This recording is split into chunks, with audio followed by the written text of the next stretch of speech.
Alright guys, on this play, it is 24 dive.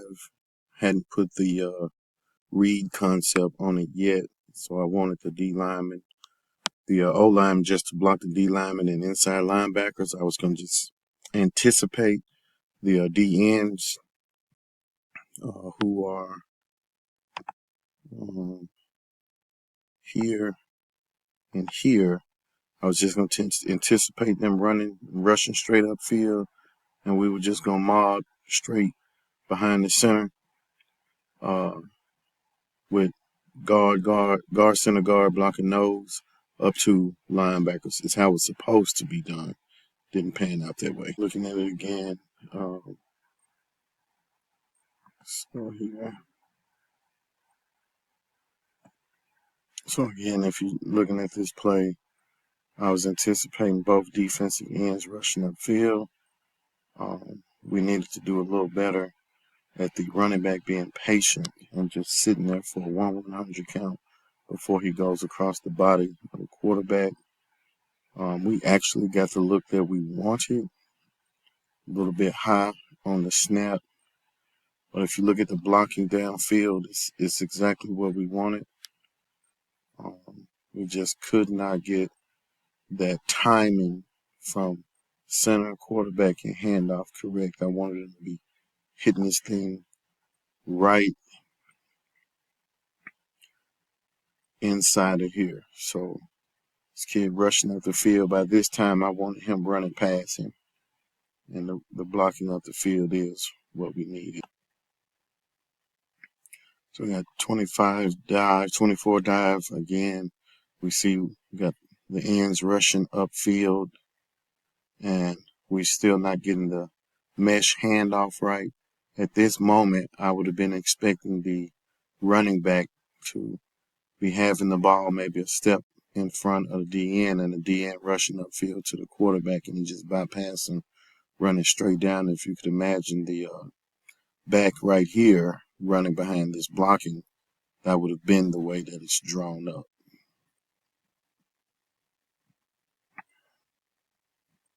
And we got a hat on the hat everywhere across the board. So now on this one, it's going to the other way. It's 25, and I've added the read on there. So we have the offensive lineman that's zone blocking to the right.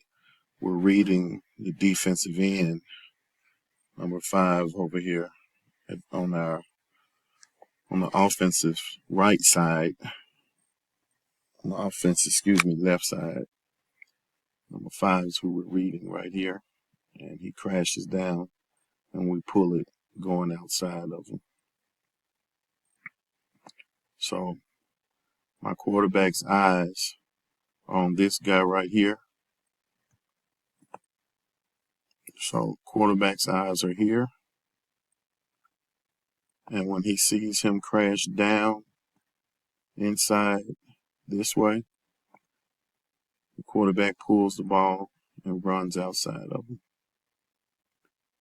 And so this is how the play is designed on purpose. All of these guys should be blocking down here, blocking down here, blocking down here, blocking out, here. We're reading this guy. If this guy squeezed, come down the line of scrimmage, quarterback is taught to pull it and to run outside of him, which he does a great job of.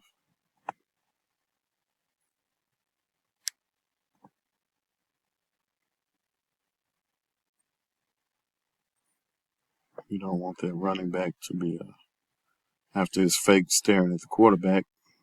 Just keep pretending you got the ball, young man. So here we got 25. Again, all the O-line, D-line guys should be blocking down to their right. We should be reading the end man on the line of scrimmage. One of their best players right here. Also plays quarterback. He knifes and comes inside of my tight end. And my quarterback's eyes should have been out here in the first place. Should have been a very easy, quick read. And would have really left him maybe having to outmaneuver or trying to make this outside stacked linebacker miss. but we got a misread. He gives it, which when in doubt, go ahead and give. But it really and truly should have been a keep for the quarterback. It's crashing down in there. Right here, we have this huge lane that he should be running outside of. We do have a player. We have a player sitting right here. That's an outside linebacker. But it'll kind of be 1-to-1 with him. If he makes a miss, then hey, might be off to the races here.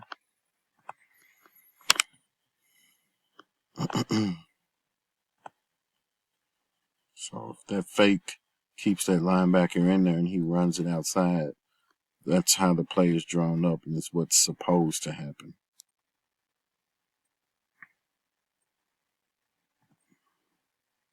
So he should be running outside right there with the ball.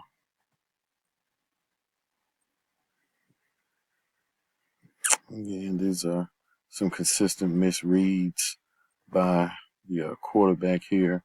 You got the defensive end going inside the tight end. And because he's doing that, we expect this quarterback to pull this ball and run outside here. And we understand that there's a player kind of hanging right there.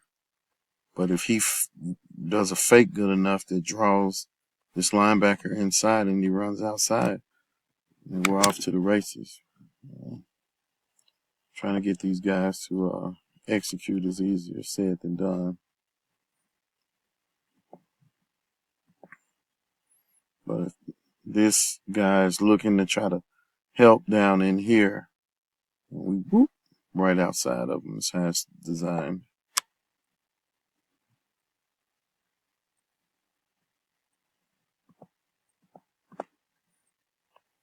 So right now, my preference is I want this quarterback in this situation to be running right outside, right there.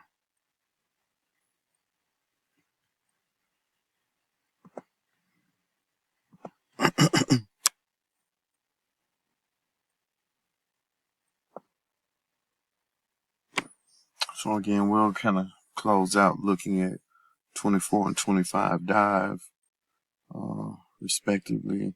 We could get the snap down at this point. I'm going to try to pause where essentially what we're trying to do is we're trying to catch this defensive end, bypassing and rushing upfield at a poor angle. And we're essentially trying to run the ball right underneath him.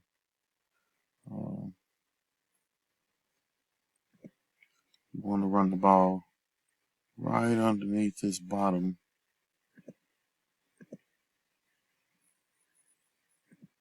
Let's see, in a perfect world, we're trying to run the ball just beyond and right up his bottom, right there, thinking that this defensive end is going to be rushing the quarterback instead of taking a proper angle to the running back. And had the snaps maybe been a little lower and the running back being a little bit more patient and sitting there, we'd have got what we wanted. But I'll just go through it slow so you can see. And what we wanted is we wanted the defensive end, like you said, rushing upfield. And we were looking for essentially this running back to be and break right in there.